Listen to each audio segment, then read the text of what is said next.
everyone. This is Reverend Benjamin Pettit. It is December 1st, 2012.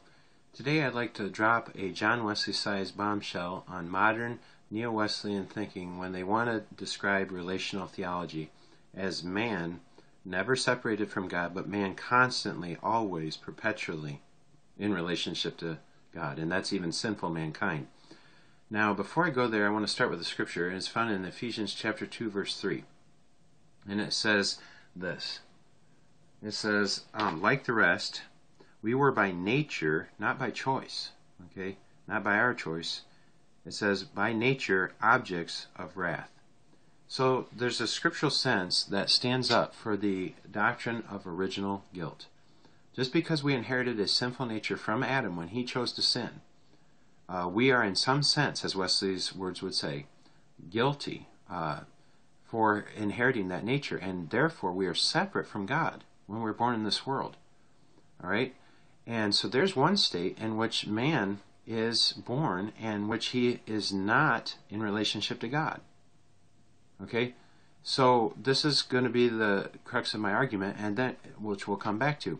And then the second point is that in our quote, Wesley defines a person who is wholly devoid of the grace of God.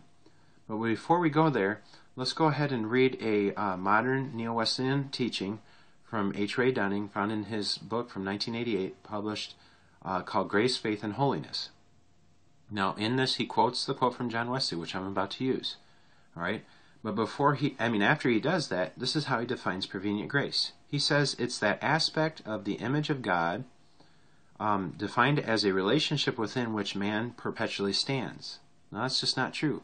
How did he get there? Well, he believes that it's a general benefit of the atonement, extended to all sinful mankind.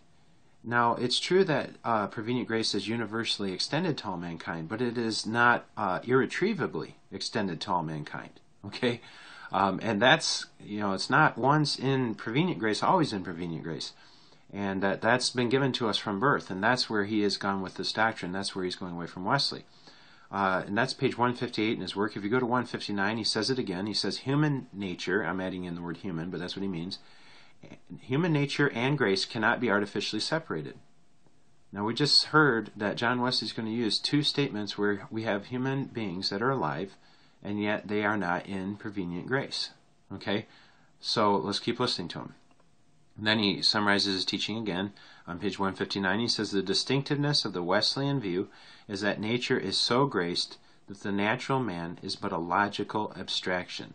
Now, before I go to what that idea is of a logical abstraction, let's hear some more words from Dunning that are even more strongly stated than he's already stated it here about original sin.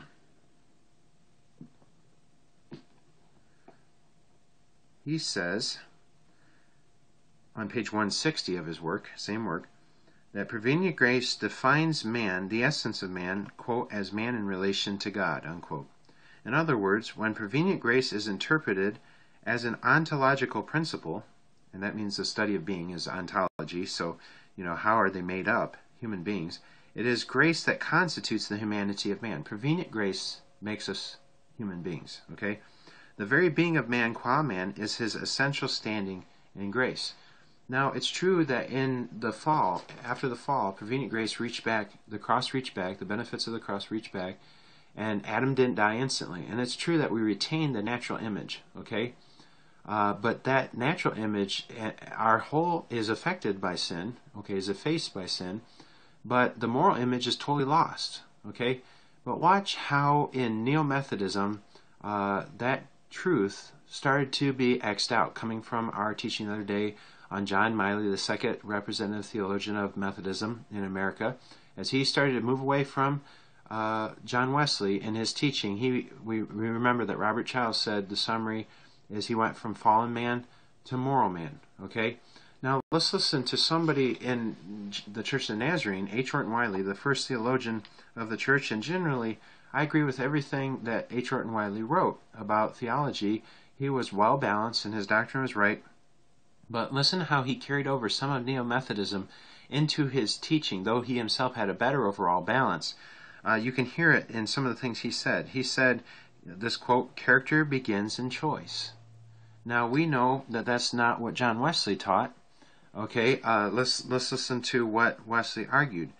Coming from Richard Taylor, he says in his classic debate, now this is written down in the Beacon Dictionary of Theology. Richard Taylor did an article on relational theology, and in it he says, in John Wesley's classic debate with the Unitarian John Taylor, speaking of original sin as inbred proclivity of the nature, he exclaimed, "Believe this, and you are so far a Christian. Deny it, and you are a heathen still." So today, if you are a Neo-Wesleyan, you better make sure that you are not denying original sin. Okay, but let's keep going.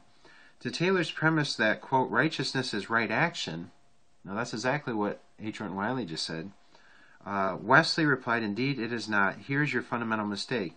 It is a right state of mind which differs from right action as the cause does from the effect. Wesley would make more important than free will and how that affects our character eventually. He would make our character affect our free will. And so I go on to describe that a little bit more difficult in my words here in my book on page 152 of my work when I'm describing what he does wrong.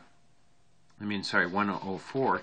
I said this. I said, Wesley did not believe with Wiley that innate moral decision buttressed free moral agency, thereby limiting original sin to, quote, and this is Wiley, the rightness or wrongness, and I put merely, and then back to Wiley, of the use of the powers with which man is perpetually endowed, but rather that the state of rightness or wrongness conditioned the moral agent, making it possible right moral decision only within the confines of God's transient offers of prevenient grace.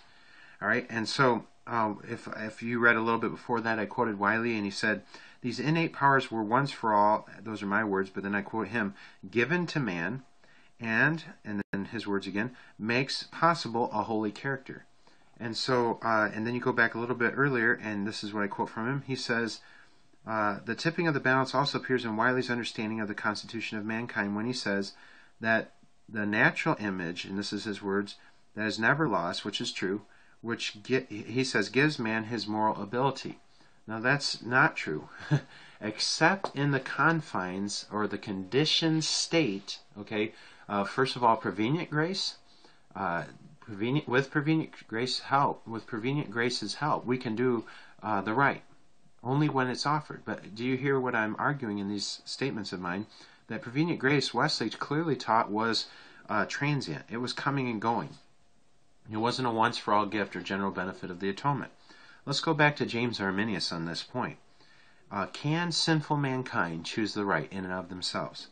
James Arminius said, in this state of original sin, the free will of man towards the true good is not only wounded, maimed, which is the words of these writers today, but is also imprisoned, destroyed, and lost. Okay?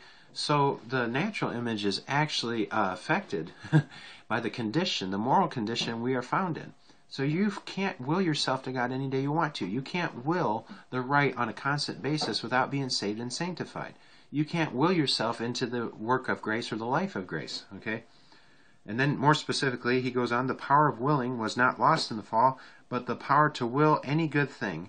And so let's hear what he says. Exactly correspondent to this darkness of the mind and perverseness of the heart is the utter weakness of all the powers to perform that which is truly good, and to omit the perpetration of that which is evil. And so we can't stop sinning in and of ourselves. Apart from God, you can do nothing. That's what Jesus taught in John chapter 15, 5-10. Apart from me, you can do nothing. And then then James Arminius, commenting on John 8:36, he says, "It follows that our will is not free from the first fall, that it is not free to good unless it be made free by the Son through His Spirit." So he's saying largely within the confines of sanctifying grace, when you're born again, that's the first moment of sanctifying grace. There are relational teachers today that are telling you the first moment of sanctifying grace is prevenient grace, which they're also telling you at the same time is perpetually restored to all mankind and even constitutes the very makeup. All right, so does that mean that we are born good? Okay, if you put these thoughts together, that's ultimately what they're saying. John Wesley was in full agreement with James Arminius.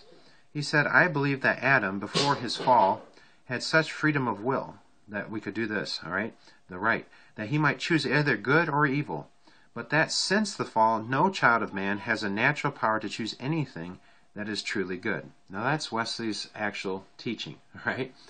But are there Neo-Wesleyans today who are actually going further than that and saying that mankind can will themselves right anytime they want to? Well, yes, there are. And we'll hear, first of all, the basis of our argument against that coming from Richard Taylor. Relational theology, he says, becomes aberrant when its advocates impress upon it the categories and concepts of process theology. That's what's happening today. Mildred Wynkoop, she, in A Theology of Love, page 11, she tells us to look to Whitehead for our theology. All right? This results in a failure to see that the effecting of right relationships and their maintenance can only be accomplished by, here it is, real subjective changes in the nature of the relator. Unless you've been saved and sanctified, you can't constantly choose the right. All right? For the human relator is sinful by nature and by choice, and is hence incapable of right relationships with either God, man, or himself. It is his sinfulness which is the moral impediment to harmonious relationships. All right, so you can't have a right relationship to God or man, and you're not in relationship to God or man without being made right inside, okay? And then he says, but somebody might argue with you in the relationist camp that disharmonious relationships do not result from sinfulness, but constitute the sinfulness. So they're saying sin is only relational, which is not true. It becomes necessary then, he says, to remind him or her that deeply rooted in Orthodox Wesleyanism is the doctrine of original sin, the need for a real change called regeneration, and a deeper real change called sanctification, and that these changes become not only the means by which right relationships are effected, but the conditions for those relationships. You know, ultimately in Neo-Methodism, earlier in the 1800s and early 1900s, it was popular to start thinking that God's helped us retain the natural image in the fall, and that was just a natural image of God, and that was just a natural stair step for us to come to the idea of God, and then naturally to empower us for moral decision and to choose the right and choose, as freely to be holy as a person could do who is saved and sanctified, and that's just not the case. All right, and so we hear a modern Neo-Wesleyan doing this today. This is Thomas Ord in his book Relational Holiness. In it, he doesn't make a distinction between persons he's talking about. He says, when we, and that could be anybody, sinful mankind as well, choose the best to which God calls in any particular moment, so just going to church before you're saved, we act in holiness. Now, that's not what Wesley said. If you watch Wesley's strict words, he said there are no good deeds that are actually in their nature good completely until you're born again. You know, they have to be sanctified in order for them to be good. Otherwise, they're just prevenient. All right. In that moment, we are perfect, as our Heavenly Father is perfect. Matthew 5:48. So a sinner can go to church, and all of a sudden he skips the new birth, skips sanctification. He's just in the life of holiness. I don't think so. In that moment, we love. Responding appropriately to God's prevenient call in any particular moment is a response of love. Now let's read that quote from John Wesley. That's so crucial, because this comes against that way of thinking. It says, it is God only that must quicken us, for we cannot quicken our own souls. For allowing that all the souls of men are dead in sin by nature, this excuses none, seeing there is no man that is in a state of mere nature. See, they love that quote. See, they say there is no such thing as a natural man, which Wesley said was a real state. He says that's a state which we are born into, and it's defined this way by Wesley. And this is the case of all men in their natural state. See, he says it's real. They seek not God, but themselves. Whithersoever they move, they cannot move beyond the circle of self. See how different he sounds from that Neo-Wesleyan? They seek themselves, they act for themselves, their nature, civil and religious actions, from whatever spring they come, do all turn into and meet this Dead Sea. They can't pick or choose to do the right in and of themselves. Every time, 50 out of 50 times, it will be wrong. It's not perfect. It's not holiness. In and of themselves, they will choose the wrong. Okay? But what does modern relationists do with this bombshell of a quote that Wesley is stating here? Because he says there's no man who is never offered prevenient grace. That's all he's stating there. They'd like to make it say that it's once and for all extended to all man, and you'll never find a person outside that state. And therefore, Humphrey Lee, in 1936, wrote a book where he called, original sin, he called it a logical abstraction. It was just for purposes of thought, to try to help us understand what would be in the case that we weren't in a state of prevenient grace, which he believes is always extended, because he thinks those faculties of the human being are once and for all restored, and therefore they're a step ladder to God anytime we want to. And that's just not the case, as we've said over and over again. So let's go on reading, though, what Wesley says in this very quote that they love to build their relationist teaching on. He does say, no man that is in a state of mere nature. There is no man, now listen to this, unless he has quenched the Holy Spirit, that is wholly void of the grace of God. What do you do with a person, then, who has presumed on the grace of God, as Hebrews chapter 10, 26 to 29 says is a possibility for a Christian to do? Push God so far, saved and sanctified even, that you cross his deadline, to use the terminology from the American Holiness Movement. You push God so far that you can't get right with him anymore. Prevenient grace is no longer extended to them. What do? Do they fall out of existence? According to Dunning's argument that prevenient grace is our very constitution, it would have to be the case. But no, we see that those human beings, and human beings are in hell, by the way, without prevenient grace are still constituted. They're still real. Okay? And then you go back to the state described that we're born in. And what do you do with a person who's in those intermittent places before God is extending his grace, transiently? Listen to how Wesley describes it. We continue with that quote. He says, no man living is entirely destitute of what is vulgarly called natural conscience. But this is not natural. See how he gives grace, the prevenient grace, the top, not natural constitution? But this is not natural.